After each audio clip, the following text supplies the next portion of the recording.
messieurs, bonjour. Merci de nous rejoindre. Il est midi, l'heure de votre journal. Réunion aujourd'hui du ministre du Travail avec le CNAPES en grève depuis le 30 janvier dernier en vue de trouver une solution consensuelle aux revendications soulevées. Hier, 5 syndicats du secteur de l'éducation ont appelé à placer l'intérêt de l'élève au-dessus de toute considération. Plusieurs tronçons routiers fermés suite aux abondantes chutes de neige ont été rouverts à la circulation hier. Le ministre des Travaux publics et du Transport s'est déplacé à Médéa. Les services de la météo annoncent toutefois la reprise des chutes de neige et de pluie pour cette nuit. Et enfin, l'équipe algérienne de l'ES Sétif a largement battu le Real Bangui en Centrafrique 6-0 hier au stade du 8 mai 45 à l'issue du match aller du tour de la Ligue des champions africaine. Bienvenue à tous. Avant de développer tous ces sujets, sachez que le gouverneur de la Banque d'Algérie présentera cet après-midi national le rapport sur la situation financière et économique du pays. Vous pourrez suivre bien entendu tous les détails dans notre édition du 19h. Le ministre du Travail, de l'Emploi et de la Sécurité sociale, Morad Zemali, doit se réunir aujourd'hui avec le CNAPES en grève depuis le 30 janvier dernier en vue de trouver une solution consensuelle aux revendications soulevées. Dans une déclaration à la presse en marge de sa rencontre hier avec les partenaires sociaux signataires de la charte d'éthique du secteur de l'éducation nationale, Morad Zemali a appelé les enseignants grévistes à regagner leur poste, soulignant que le droit syndical est un droit consacré par la Constitution et doit être exercé dans le cadre de la loi. Mais a-t-il dit, il y a des lignes rouges que tout un chacun doit respecter. 5 syndicats du secteur de l'éducation ont appelé hier à placer l'intérêt de l'élève au-dessus de toute considération, estimant que la grève ouverte enclenchée depuis plus d'un mois par le Conseil national autonome du personnel enseignant du secteur ternaire de l'éducation, le CNAPES, se répercutera négativement sur l'action syndicale en rappelant son caractère placé juridiquement illégal. Hier, plusieurs enseignants grévistes affiliés au CNAPES à Blida ont regagné leur poste de travail après la menace de la direction de l'éducation de prendre des mesures disciplinaires à leur encontre. L'Algérie prend part au 2e salon international des hydrocarbures en Égypte, l'Égypte Petroleum Show qui s'ouvre aujourd'hui. Le ministre de l'énergie Moustapha Guitouni participe. Il doit prendre part à un panel ministériel intitulé « Inspirer, diriger et créer des opportunités qui transformeront le paysage mondial ». La visite du ministre sera l'occasion de faire le point sur les relations bilatérales algéro-égyptiennes en matière énergétique avec le ministre égyptien du pétrole et des ressources minérales. La formation professionnelle, une option pour de nombreux jeunes désireux d'apprendre un métier pour assurer leur avenir. Le point fort de cette formation est la possibilité de passer un stage pratique dans les entreprises, un passage qui facilitera bien sûr leur intégration dans le monde du travail. Un exemple à Gherdaya avec Hassiba Abdallah. Dans cet atelier à Gherdaya, ces jeunes apprennent un métier d'avenir. Ce sont des stagiaires et des apprenants issus des établissements de la formation professionnelle. L'entreprise leur a ouvert ses portes pour consolider leur apprentissage et avoir la qualification professionnelle souhaitée ou obtenir un diplôme de technicien supérieur. La maintenance, le montage, en fait il y a de tout. Nous avons presque tous les métiers de la maintenance industrielle dans cette entreprise. Pour notre formation pratique, nous avons des ingénieurs qui nous forment sur différents appareils. Ils nous forment même sur les pannes. La formation pratique est très importante. Nous apprenons beaucoup sur le temps. Nous avons formé plus de 30 stagiaires dans notre entreprise, dont la majorité travaille désormais pour nous. Actuellement, nous formons 18 autres stagiaires et nous sommes prêts à accueillir davantage de stagiaires. La direction de la formation professionnelle de Gherdaya enregistre 11 000 stagiaires résidents et apprenants, toutes spécialités confondues. La prochaine session prévue pour ce mois de février 2018, les instituts et centres de formation sont prêts à accueillir des milliers de nouveaux stagiaires avec au programme 11 nouvelles spécialités. Nous avons plus de 6 000 stagiaires et apprenants, toutes spécialités confondues. La formation pratique a toujours été et restera un important atout pour les stagiaires pour pouvoir intégrer le monde du travail. En plus de la pratique dans les entreprises, les établissements de la formation professionnelle mettent à la disposition des stagiaires tous les moyens humains et matériels nécessaires pour garantir une atmosphère agréable durant l'apprentissage. Quant aux spécialités proposées, elles sont mises à jour continuellement en réponse aux souhaits des stagiaires et à la demande du marché. Les différents dispositifs d'aide à l'emploi ont fait naître de nombreuses micro-entreprises à Mostaganem notamment. Des jeunes ont franchi le pas, chacun selon la formule qui lui convenait, en GEM, en SEJ, et ont monté leur propre affaire. Certains arrivent même à développer leur activité. Bouchabouali. Mohamed Ben Khalifa est un jeune entrepreneur qui s'est lancé dans l'élevage bovin grâce au dispositif Ansège. Un dispositif qui a profité à de nombreux autres jeunes qui ont investi dans d'autres créneaux. J'ai lancé mon projet en 2012 dans le cadre de l'Ansège avec 20 vaches. Aujourd'hui j'en ai 40 et j'œuvre pour en avoir 100.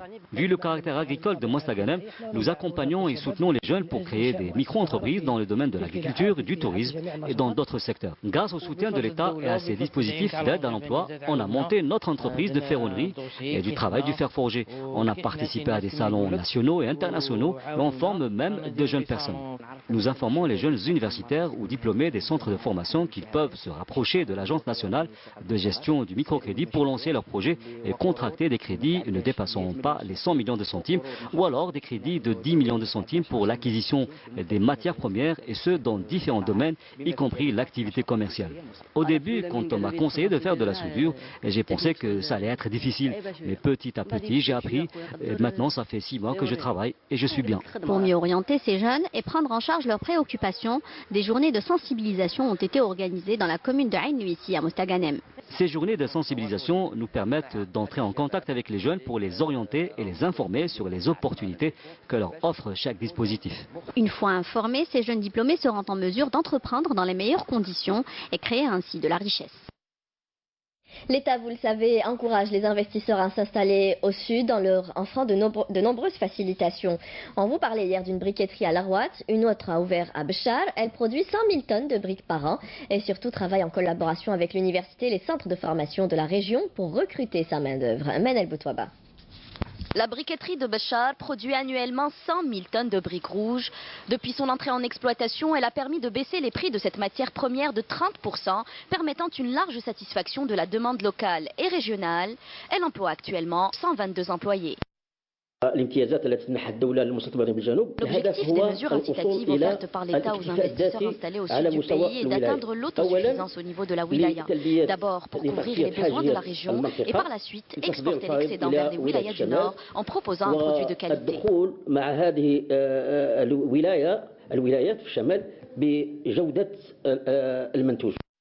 Les propriétaires de cette entité industrielle ont choisi de travailler en étroite collaboration avec l'université de Béchar notamment pour bénéficier d'une main-d'œuvre jeune et qualifiée, un partenariat gagnant-gagnant pour les deux parties.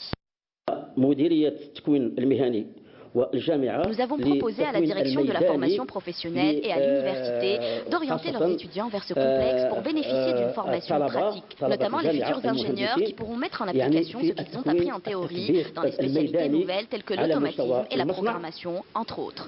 Nous sommes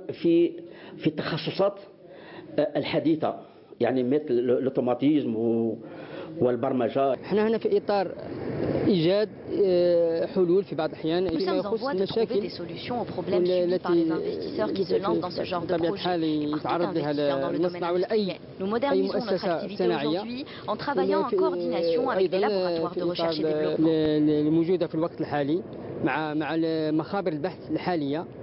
L'objectif de ce complexe industriel est d'atteindre à moyen terme une capacité de production de 300 000 tonnes par an et de créer plus d'emplois.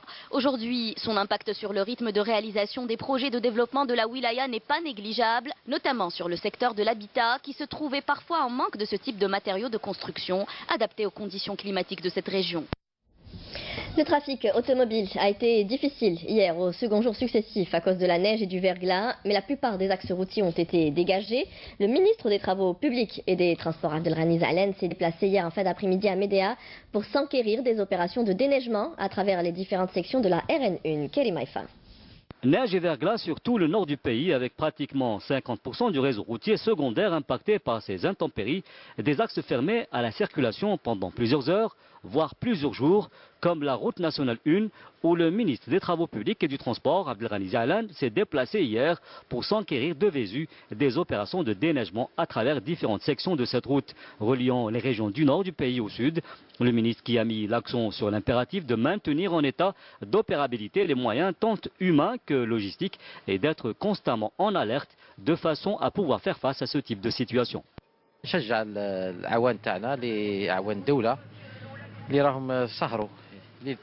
Je suis venu encourager les agents de l'État qui ont passé les 2 dernières nuits à déneiger et à secourir les automobilistes qui étaient bloqués dans certains axes routiers. Ils ont également désenclavé beaucoup de hameaux et de villages encerclés par la neige. Près de 300 engins ont été mobilisés à travers toutes les régions touchées par les intempéries, avec plusieurs tonnes de sel pour le salage des routes. Également, près de 1000 agents des municipalités sont intervenus pour cette opération.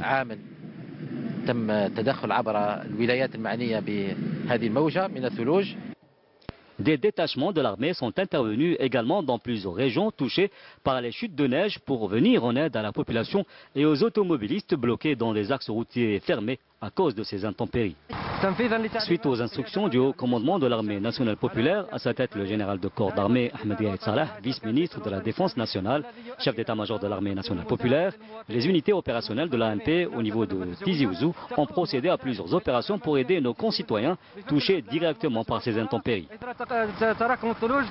Les températures glaciales enregistrées dans ces régions ont également favorisé l'apparition du verglas dans certains axes routiers comme ce tronçon de l'autoroute Est-Ouest traversant la wilaya de Ndefla où les éléments de la protection civile et de la gendarmerie nationale sont vite intervenus pour secourir les automobilistes bloqués. Suite aux chutes de neige puis à l'apparition du verglas à cause des températures négatives, les chaussées sont devenues impraticables. D'où notre intervention sur les lieux rapidement aux côtés de la gendarmerie nationale pour secourir les automobilistes bloqués sur ces routes.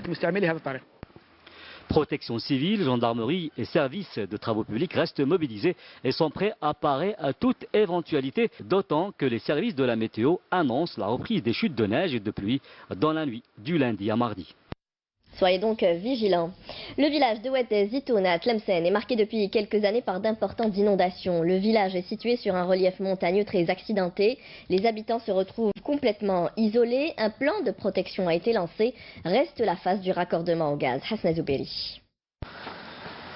La nature de la région de Oued Zitoun, qui se trouve sur un relief accidenté, est favorable aux inondations. D'ailleurs, les habitants de ce village, notamment les agriculteurs, souffrent durant chaque hiver des conséquences des intempéries. En période de crue, les eaux n'ont pas un tracé précis qui leur permette d'être évacuées. Elles descendent directement sur le village et détruisent tout sur leur passage. Pendant plusieurs années, c'est la protection civile qui se chargeait d'évacuer les eaux qui inondaient les habitations.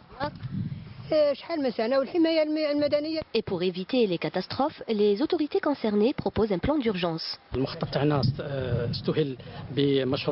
Notre plan de travail commence par un projet qui permettra de protéger les habitants de la région. Le projet a déjà été lancé, pris en charge par une entreprise publique qui est Soger 8.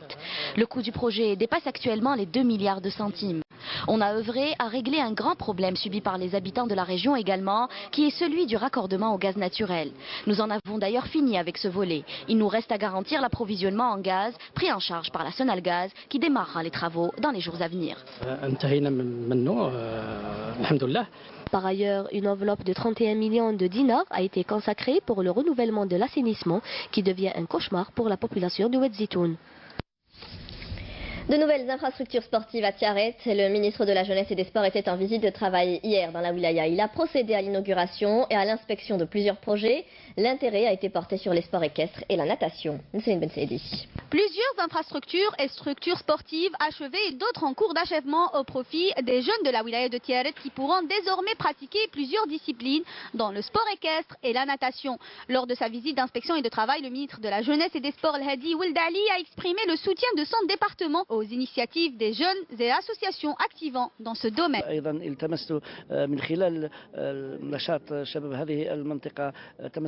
J'ai senti à travers ma rencontre avec les jeunes de la wilaya de Tiaret leur profond attachement au pays et à son unité et aussi leurs initiatives à travers les nombreuses associations activant dans le domaine du sport. La wilaya de Tiaret est une wilaya historique. J'ai aussi remarqué une grande prise de conscience pour la préservation de la stabilité et la sécurité du pays. Cette visite est une occasion pour renouveler le soutien de notre département aux initiatives des jeunes et associations activant dans le domaine de la jeunesse et des sports. Lors de sa tournée, El Hadi Ould Ali a inauguré une auberge de jeunes à Ain Dheb pour un coût de 60 millions de dinars d'une capacité de 70 lits. Il a également visité une salle polyvalente et rencontré des responsables d'écoles de handball, de football et de karaté. Au chef-lieu de la wilaya, le ministre est enquis des travaux de réalisation du stade municipal de football de Haï Kermen. Du football, on en parle avec le tour préliminaire aller de la Ligue des champions africaine. L'équipe de l'ES Sétif a largement battu le Real Bangui du Centrafrique 6-0 au stade du Mai 45. Le match retour se déroulera mardi prochain à Bangui.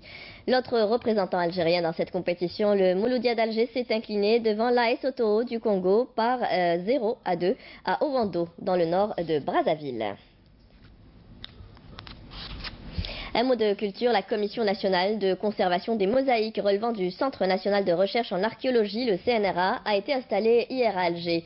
Cette commission consultative installée dans le cadre d'une journée d'études sur les mosaïques en Algérie est chargée du suivi et de l'encadrement des opérations de conservation, de restauration et de valorisation du patrimoine mosaïque national, a indiqué le directeur général du CNRA. La cérémonie d'installation a été présidée par le ministre de la Culture, Azdine Mihoubi. Le sport est l'art des activités importantes dans le développement physique et artistique des enfants. De nombreux artistes se convertissent et ouvrent leurs ateliers aux plus petits pour les initier au monde de l'art, de quoi développer fortement leur imagination et surtout les éloigner de l'emprise des écrans. Et vous allez le voir, ils sont plutôt doués. Tao Saïd Hamouda.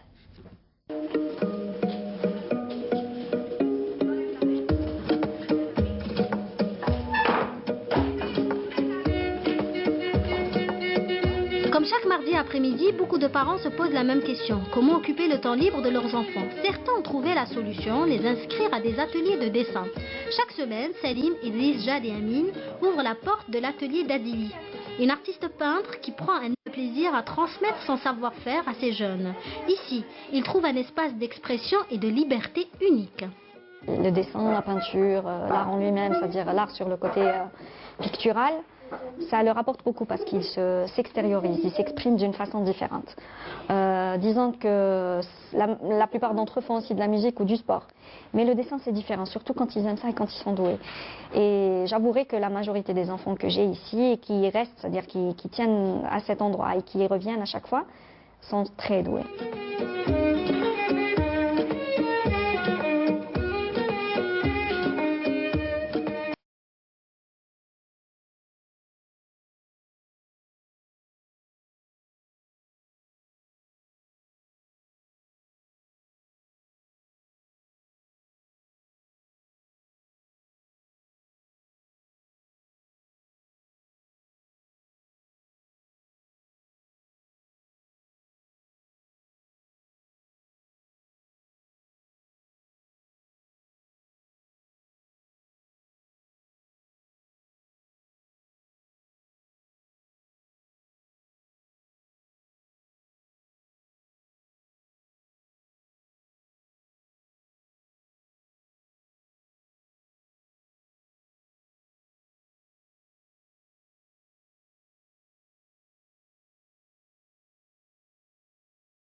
على بالكم باللي الزيرو زيادة يبدل كلش.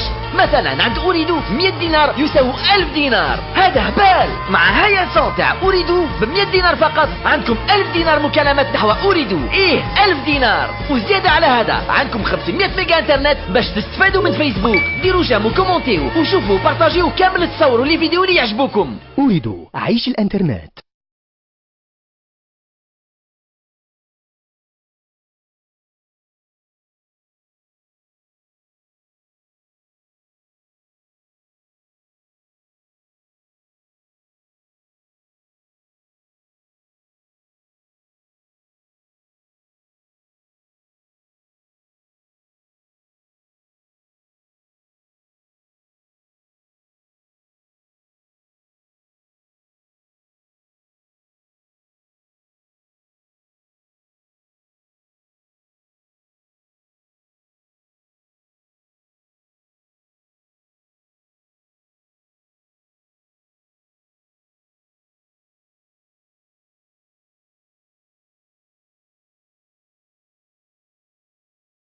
Are you struggling to make a profit with binary options trading? Are you tired of looking at charts, not understanding what the hell you're looking at? Are you tired of not understanding news alerts? Well, I have a perfect solution for your problem. If you would just click the... L'Algérie a prévu une alternance d'éclaircies et de passages nuageux sur les régions de l'ouest. Ces nuages sont localement assez denses qui vont donner